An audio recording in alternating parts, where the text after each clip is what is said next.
Good morning students. स्वागत है आप सबका राजनीति विज्ञान की इस पहली क्लास में सत्र 2020-21 के अंतर्गत। आज हम शुरू करेंगे बीए पार्ट फर्स्ट राजनीति विज्ञान पेपर फर्स्ट, और आज हमारी पहली क्लास है इसकी। यहाँ पर मैं आप लोगों को थोड़ा सा ये बता देना चाहता हूँ कि स्कूल की पढ़ाई में और कॉलेज की पढ़ाई में थोड़ा जो अंतर होता है, उस अंतर को समझ लेना ज़रूरी है हमारे लिए, और उसी आधार पर क्योंकि हम आगे पढ़ेंगे।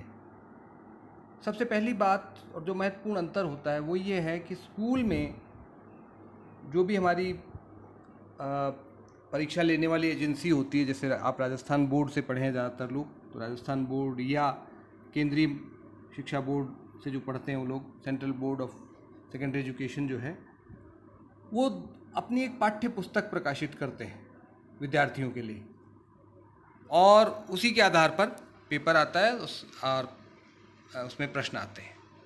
लेकिन कॉलेज में ऐसा नहीं होता।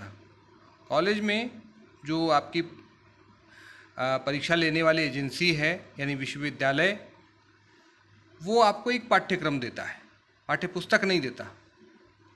ये अलग बात है कि बाज़ार में उस पाठ्यक्रम पर आधारित पुस्तकें मिल जाती हैं, लेकिन विश्वविद्यालय स्वयं कोई पाठ्य पुस्तक प्रकाशित करके नहीं देता आपको। इसलिए हमें उस पाठ्यक्रम के आधार पर अपना अध्ययन करना होगा। पाठ्यक्रम का अभिप्राय होता है वो टॉपिक्स की एक सूची जो हमें पढ़ना है। जैसे मैंने आपसे बताया कि पॉलिटिकल साइंस जो आपका विषय है, इसमें बीए पार्ट फर्स्ट में 2 प्रश्न पत्र हैं आपके, पेपर फर्स्ट, पेपर सेकंड। यहाँ आप देख पा रहे हैं कि पेपर फर्स्ट का एक नाम लिखा है मैंने, राजनीति विज्ञान के मूल आधार। ये पेपर फर्स्ट है आपका, फाउंडेशंस ऑफ पॉलिटिकल साइंस।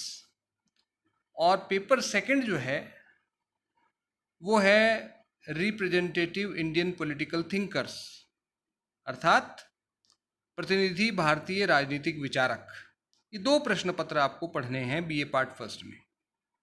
प्रत्येक प्रश्न पत्र 100 अंक का होगा, यानी कुल 200 अंकों की आपकी परीक्षा होगी। जहाँ तक पाठ्यक्रम का सवाल है तो ये भी ध्यान रखने की बात है कि आपका जो पाठ्यक्रम है दोनों प्रश्न पत्रों का, वो 3 भागों में बटा हुआ है। प्रत्येक प्रश्न पत्र का पाठ्यक्रम 3 खंडों में बटा हुआ है, सेक्शन ए, सेक्शन बी और सेक्शन सी।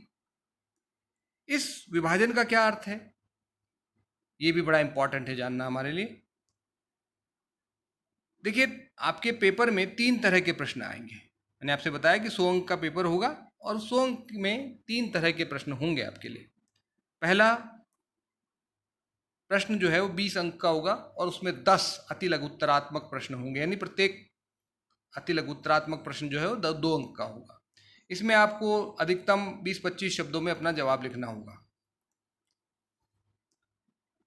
इसमें पाठ्यक्रम के जो सेक्शंस हैं उसका कोई स्पष्ट वर्गीकरण नहीं किया गया है कि कितने प्रश्न किस सेक्शन से आएंगे। सामान्यतः पेपर बनाने वाला ये ध्यान रखता है कि सभी सेक्शंस को बराबर वेटेज मिले, लेकिन ऐसा हो सकता है कि किसी एक सेक्शन से 5 प्रश्न आ जाए, किसी से 2 आए, किसी से 3 आए, ऐसा पॉसिबल है। दूसरा जो खंड है या दूसरा प्रश्न है जो है वो भी 20 नंबर का होगा और उसमें 4 प्रश्न होंगे आपके पास 5-5 अंक के। यहाँ पर भी पाठ्यक्रम के खंडों का कोई मतलब विशेष महत्व नहीं रहता। विशेष महत्व इस संदर्भ में कि एक खंड से 2 प्रश्न आ सकते हैं, आएंगे स्वाभाविक, क्योंकि 3 ही खंड है, तो एक खंड से 2 प्रश्न आ सकते हैं या 3 भी हो सकते हैं। ऐसा लिखा हुआ नहीं है पाठ्यक्रम में कहीं भी कि एक खंड से 1 ही होगा या 2 होंगे या 3 होंगे, ऐसा कुछ नहीं लिखा हुआ है। लेकिन सामान्यतः कोशिश यही रहती है पेपर बनाने वाले की कि हर खंड से कम 1 प्रश्न हो और 1 प्रश्न कहीं और से हो जाए। तीसरा जो खंड है आपका, तीसरे प्रकार के जो प्रश्न हैं, वहां पर सेक्शंस बड़े इंपॉर्टेंट होते हैं आपके। मैंने आपसे बताया कि आपका पाठ्यक्रम 3 खंडों में बटा हुआ है, A section, B section, C section. तो ए सेक्शन से 2 प्रश्न आएंगे, बी सेक्शन से 2 बड़े प्रश्न आएंगे, निबंधात्मक प्रश्न, और सी सेक्शन से 2 बड़े निबंधात्मक प्रश्न आपके लिए होंगे। और प्रत्येक सेक्शन से आपको 1 प्रश्न हल करना है, यानी अथवा में होंगे। ए सेक्शन से 2 प्रश्न होंगे, बीच में अथवा लिखा होगा, बी सेक्शन से 2 प्रश्न होंगे, अथवा लिखा होगा, और सी सेक्शन से 2 प्रश्न होंगे, बीच में अथवा होगा। और प्रत्येक प्रश्न ये 20-20 अंक का होगा, यानी 60 अंक के तो आपके निबंधात्मक प्रश्न होंगे, 20 नंबर के लघुत्तरात्मक प्रश्न 150 शब्द में जवाब देना है, और 20 अंक के जो है आपके अति लघुत्तरात्मक प्रश्न, जिनमें आपको लगभग 20-25 शब्दों में अधिकतम जवाब अपना लिखना है। तो ये पहली महत्वपूर्ण बात जो हमें ध्यान रखनी है यहाँ पर।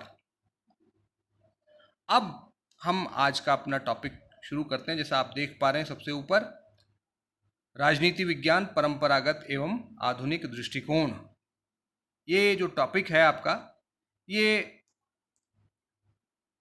फर्स्ट पेपर का, यानी राजनीति विज्ञान के जो मूल आधार वाला पेपर है आपका, उसका पहला टॉपिक है, ए सेक्शन का।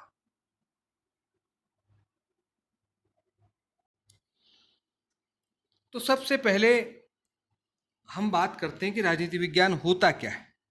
शाब्दिक दृष्टि से राजनीति विज्ञान क्या है, ये हमें सबसे पहले देखना है। अर्थ हम समझेंगे राजनीति विज्ञान का, किसी भी विषय को पढ़ें तो उससे पहले उसके बारे में हमें जानकारी वो है क्या दरअसल। तो पहला टॉपिक आपका यही है कि राजनीति विज्ञान क्या है। इसकी एक आधारभूत परिभाषा हम देखने की कोशिश करेंगे। उससे पहले हम शब्द की दृष्टि से हम इसको देखते हैं कि शब्द की दृष्टि से राजनीति विज्ञान क्या है। देखिए, शब्द की दृष्टि से जैसा हम जानते हैं, राजनीति विज्ञान में 2 शब्द हैं, एक है राजनीति और दूसरा है विज्ञान।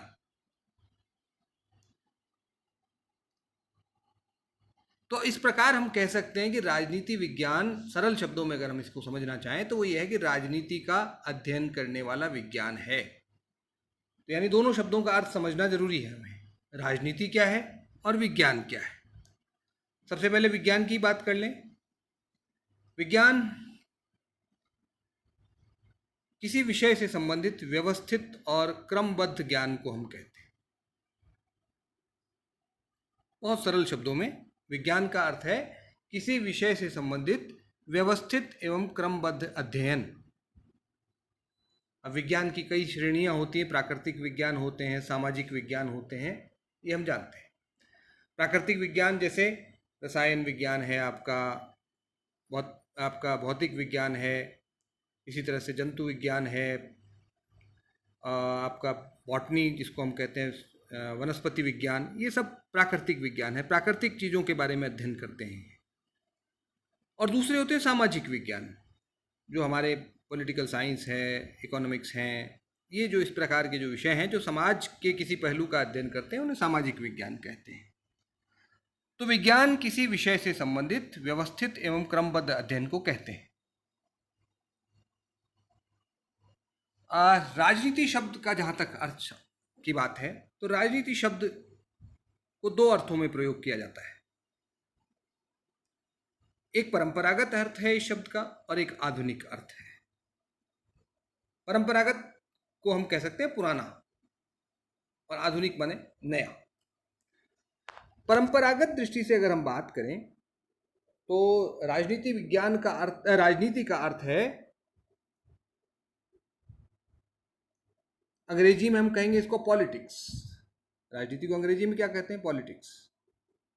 और पॉलिटिक्स शब्द जो है वो यूनानी भाषा, जहाँ से राजनीति विज्ञान का आरंभ हुआ है, जन्म हुआ है, उस देश की भाषा यूनान, उस देश का नाम ग्रीस कहते हैं। आजकल हम उसको हिंदी में यूनान लिखते हैं हम लोग, उसका जो नाम है वो ग्रीस है।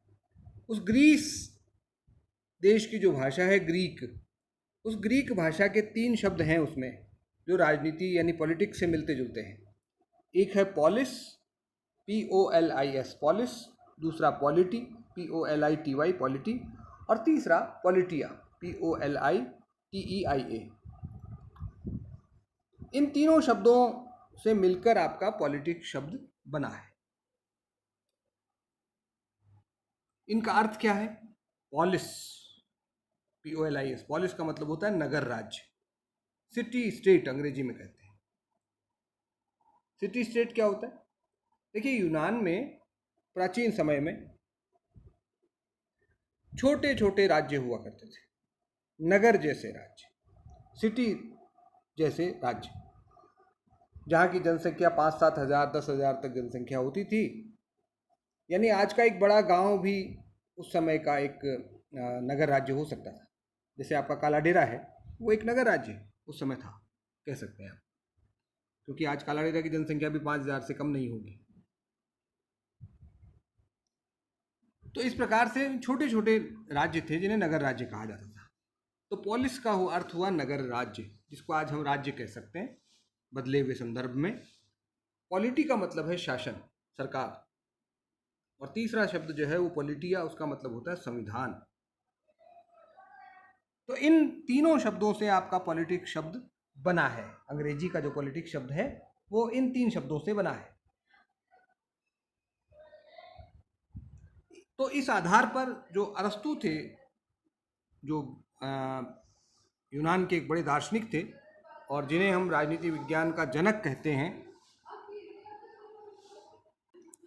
उन अरस्तु महोदय ने राजनीति विज्ञान को राज्य, सरकार और संविधान का अध्ययन करने वाला विज्ञान माना, या सरल शब्दों में कहें तो हम कह सकते हैं कि राज्य का अध्ययन करने वाला विज्ञान माना।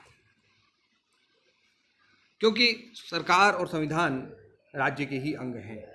हम जानते हैं कि राज्य एक अमूर्त संस्था है और उसका व्यवहारिक रूप या मूर्त रूप जो हमें दिखाई पड़ता है वो सरकार है। राज्य हमें दिखाई नहीं देता, लेकिन सरकार हमें दिखाई पड़ती है। और संविधान वो कानून है जिसके अनुसार संविधान सरकार चलती है।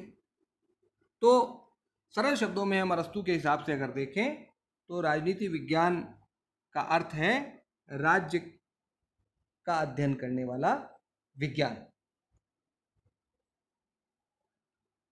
और इसी अर्थ में ये विषय लंबे समय तक जाना जाता रहा। लेकिन राजनीति शब्द का एक आधुनिक अर्थ भी है। आधुनिक समय में राजनीति को एक प्रक्रिया के रूप में देखा जाता है, एक आनुभाविक प्रक्रिया के रूप में देखा जाता है, जो समाज में हमें घटित होती हुई दिखाई पड़ती है। और ये प्रक्रिया जो है शक्ति के पर नियंत्रण और उसके प्रयोग से संबंधित होती है। बड़ा इंपॉर्टेंट है, ध्यान रखिएगा आप। देखिए, मैंने आपसे बताया कि राजनीति शब्द के 2 अर्थ हैं। एक परंपरागत यानी पुराना अर्थ है जो प्लेटो और अरस्तु के ज़माने में प्रचलित रहा, और उसका अर्थ, उस हिसाब से राजनीति का अर्थ हुआ वो विषय जो राज्य का अध्ययन करता है। देखिए, अरस्तु को हम राजनीति विज्ञान का जनक मानते हैं, आगे हम और देखेंगे इसको। लेकिन ये ध्यान रखिए कि अरस्तु ने राजनीति विज्ञान शब्द का प्रयोग नहीं किया। अरस्तु ने इस विषय को नाम दिया था राजनीति। तो राजनीति शब्द का पहला अर्थ है वो विषय जो राज्य का अध्ययन करता है। दूसरे अर्थ में मैंने आपसे बताया कि राजनीति का अर्थ है एक ऐसी प्रक्रिया जो समाज में शक्ति प्राप्त करने यानी उस पर नियंत्रण करने तथा उसके प्रयोग से संबंधित है। और इस अर्थ में अगर हम देखें राजनीति विज्ञान को या राजनीति विज्ञान को, तो राजनीति विज्ञान वो विषय हुआ जो एक प्रक्रिया के रूप में समाज में घटित होने वाली राजनीति, उससे संबंधित संस्थाओं एवं संरचनाओं तथा उसे प्रभावित करने वाले राजनीतिक और गैर राजनीतिक कारकों, चाहे वो सामाजिक हो सकते हैं, आर्थिक हो सकते हैं, सांस्कृतिक हो सकते हैं, मनोवैज्ञानिक हो सकते हैं, उन सब का अध्ययन करता है। ये बड़ी महत्वपूर्ण बात है, हमें जानना चाहिए। और जैसे मैंने आपसे बताया कि राजनीति शब्द के 2 अर्थ हैं, उसी आधार पर राजनीति विज्ञान के 2 दृष्टिकोण भी हैं, जो परंपरागत और आधुनिक, जो हमारे चैप्टर का नाम भी है।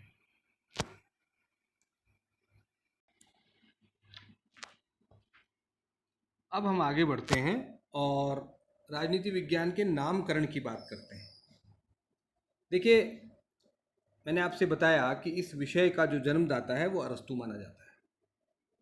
अरस्तु एक यूनानी विद्वान थे, ग्रीक फिलोसोफर थे, जो ईसा पूर्व 4वीं शताब्दी में हुए थे।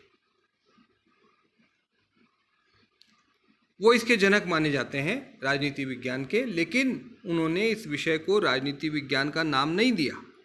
उन्होंने इसको नाम दिया राजनीति। जैसे मैंने पिछली स्लाइड में भी आपको ये स्पष्ट किया था कि वो राजनीति विज्ञान के जनक अवश्य हैं, लेकिन उन्होंने इस शब्द का प्रयोग नहीं किया। उन्होंने जिस शब्द का प्रयोग किया था वो था राजनीति, पॉलिटिक्स। इस नाम से उनकी एक किताब भी है। इसके अलावा अनेक विद्वान हैं जिनकी बात हम करेंगे।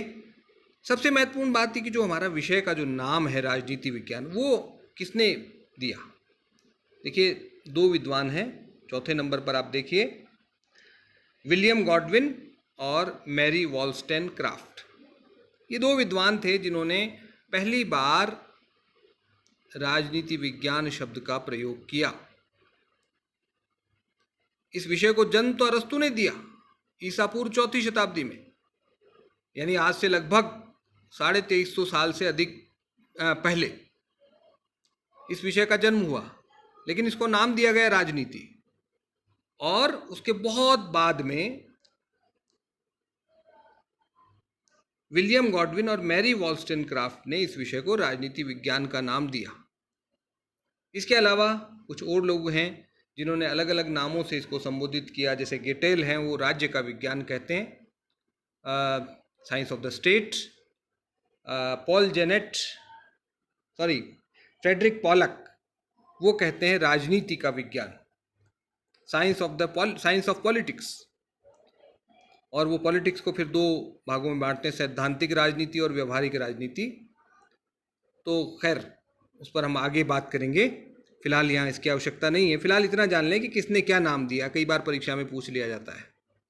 और जो कुछ फ्रांसीसी विद्वान हैं जिनके नाम आप देख सकते हैं स्लाइड में, उन्होंने इस विषय को राजनीति विज्ञानों यानी बहुवचन में प्रयोग किया है। इस विषय के बारे में उन्होंने कहा कि एक विज्ञान नहीं होता राजनीति का, बहुत सारे विज्ञान हो। जैसे राज्य के जितने आयाम हैं, सामाजिक पक्ष है, आर्थिक पक्ष है, सांस्कृतिक पक्ष है राज्य का, तो उतने ही राजनीति विज्ञान होते चले जाएंगे।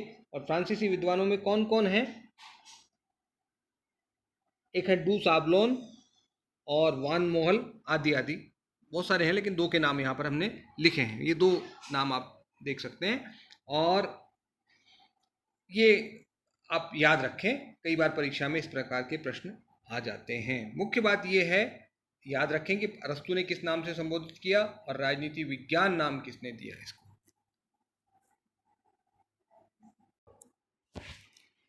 अब हम बात करते हैं राजनीति विज्ञान का जन्म कब और कैसे हुआ। सर्वप्रथम आपको ये बताना है कि राजनीति विज्ञान विषय का जो जन्म है आज से लगभग 2350 साल पहले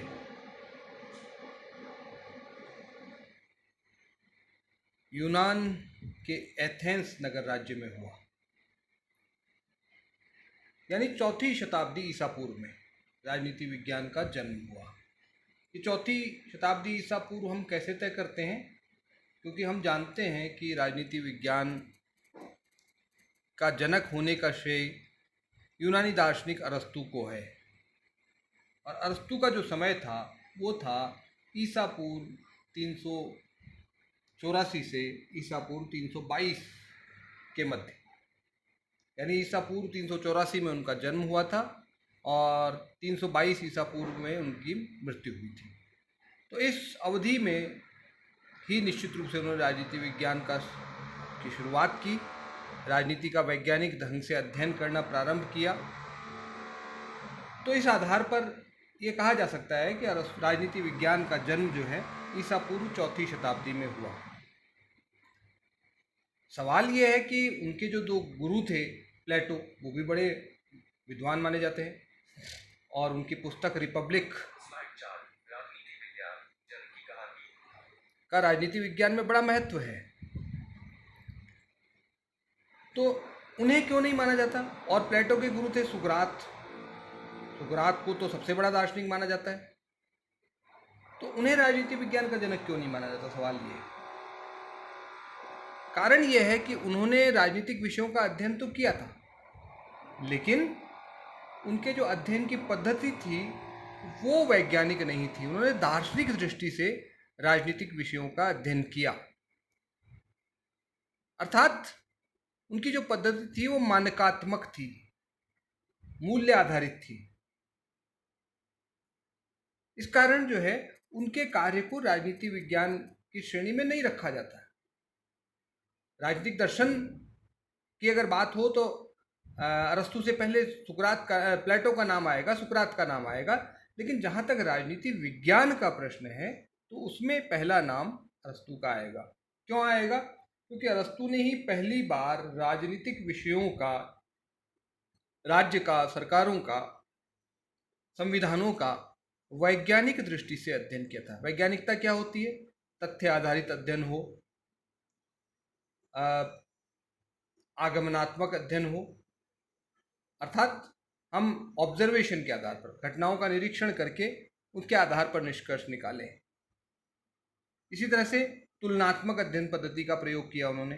आपको पता है कि अरस्तु ने 158 संविधानों का अध्ययन किया था तुलनात्मक पद्धति से अपने समय के, तो ये बहुत बड़ी बात थी उस समय। तो इन सब कारणों से अरस्तु को राजनीति विज्ञान का जनक होने का श्रेय दिया जाता है। हालांकि फिर याद रखना है हमें इस बात को कि अरस्तु ने राजनीति विज्ञान को जन्म तो दिया, लेकिन उसका नाम राजनीति विज्ञान नहीं रखा था, नाम था राजनीति, पॉलिटिक्स। इसी नाम से उनकी पुस्तक भी है। तो ये कुछ महत्वपूर्ण बातें हैं राजनीति विज्ञान के जन्म के संबंध में। सारांश ये है कि अरस्तु राजनीति विज्ञान के जनक हैं, जिनका जन्म ईसा पूर्व 384 ईस्वी में हुआ था और मृत्यु ईसा पूर्व 322 ईस्वी में हुई थी। और उनके जो गुरु थे उनका कार्य क्षेत्र राजनीतिक दर्शन के क्षेत्र में था, जबकि अरस्तु ने राजनीति विज्ञान की नींव रखी। और इसी कारण मैक्सी, एक विद्वान हुए हैं, उन्होंने अरस्तु को पहला राजनीतिक वैज्ञानिक कहा है।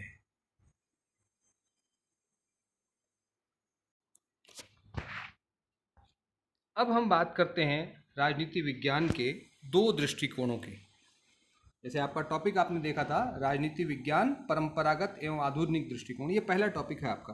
तो दो दृष्टिकोण है, कहने का मतलब है राजनीति विज्ञान के संदर्भ में, एक परंपरागत दृष्टिकोण है और एक आधुनिक दृष्टिकोण है। उनकी थोड़ी सी चर्चा हम यहाँ करते हैं, फिर दोनों को विस्तार से समझने का प्रयास करेंगे।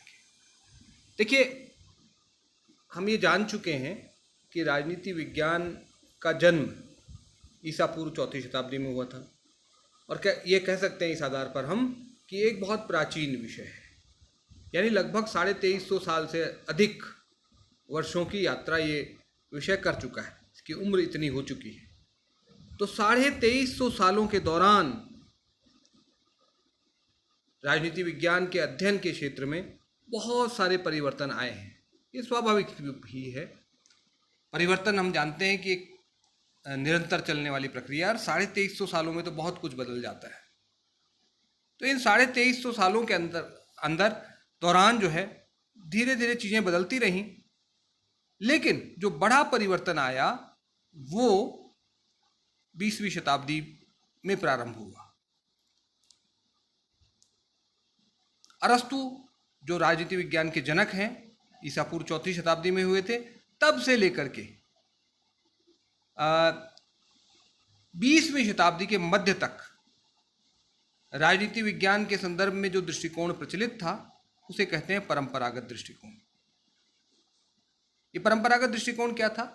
ये मुख्य रूप से राजनीति विज्ञान को राज्य का अध्ययन मानता है, संस्थाओं का अध्ययन मानता है, औपचारिक कानूनी दृष्टि से अध्ययन करता है, दार्शनिक और ऐतिहासिक दृष्टि से अध्ययन करता है, ये मूल्य आधारित अध्ययन है, ये व्यक्तिनिष्ठ अध्ययन था। ये सारी चीज़ें परंपरागत दृष्टिकोण के साथ जुड़ी हुई थी। और समय अवधि की बात करें तो अरस्तु से लेकर के 20वीं शताब्दी के मध्य तक इस दृष्टिकोण का बोलबाला रहा। हालांकि 20वीं शताब्दी की शुरुआत में इसमें परिवर्तन की बयार बहने लगी थी, बदलाव दिखने लगा था हमें धरातल पर। बहुत सारी घटनाएं हुई थी, उनकी चर्चा हम आगे करेंगे। फिलहाल इतना जान लें कि 20वीं शताब्दी के मध्य तक ये दृष्टिकोण प्रचलित रहा राजनीति विज्ञान में, और 20वीं शताब्दी तक पूरी तरह इसका बोलबाला रहा शुरुआत तक, और शुरुआत के बाद इसमें फिर जो है बदलाव की बयार बहने लगी, लेकिन दूसरे विश्व युद्ध तक ये दृष्टिकोण राजनीति विज्ञान पर हावी रहा। दूसरे विश्व युद्ध के बाद एक बड़ा परिवर्तन आया राजनीति विज्ञान में, और वो बड़ा परिवर्तन था व्यवहारवादी क्रांति का घटित होना। व्यवहारवादी क्रांति राजनीति विज्ञान के क्षेत्र में आई, और डेविड ईस्टर ने राजनीति विज्ञान को पूरी तरह बदल दिया। और ये परिवर्तन क्यों आया राजनीति विज्ञान में, इसके पीछे कारण था कि जो परंपरागत दृष्टिकोण था राजनीति विज्ञान का, उसकी जो उपलब्धियां थी, उसकी जो अध्ययन पद्धतियां थी, उसके प्रति असंतोष था विद्वानों में, और वो ये मानते थे कि राजनीति विज्ञान को और अधिक वैज्ञानिक बनाया जा सकता है, और अधिक वैज्ञानिक ढंग से राजनीतिक विषयों का अध्ययन हो सकता है। इसलिए उन्होंने राजनीति विज्ञान में इस व्यवहारवादी दृष्टिकोण को अपनाया, और इसके परिणाम स्वरूप राजनीति विज्ञान में बहुत बदलाव आए। उसके अध्ययन की, उसकी परिभाषा बदल गई, उसके अध्ययन की इकाइयाँ बदल गई, उसकी अवधारणाएं बदल गई, उसका दृष्टिकोण व्यापक हो गया, उसके अध्ययन की पद्धतियाँ बदल गई। यानी ये कह सकते हैं कि राजनीति विज्ञान पूरी तरह से बदल गया। तो ये है आज का हमारा, अब तक हमने पढ़ा, जिसमें हमने ये देखा कि राजनीति विज्ञान क्या है, इसके विभिन्न नाम क्या हैं, किस किस ने किया, किस किस नाम से पुकारा है, और इसका जन्म कैसे हुआ, किस प्रकार से ये आगे बढ़ता है विषय, और प्रमुख दृष्टिकोण इसके संदर्भ में कौन से हैं दो, ये आज हमने जाना। इससे आगे का जो भाग है इस बिंदु पर, उसको हम अगली कक्षा में, अगली क्लास में, बल्कि हम कहें कि अगले लेक्चर में इसको हम चर्चा करेंगे इस पर। फिलहाल आप इसको पढ़ें, समझें, और अगर कोई कठिनाई होती है तो फिर से आप एक बार इसको सुनिएगा। कोई समस्या हो तो फिर हम नेक्स्ट क्लास में चर्चा करेंगे।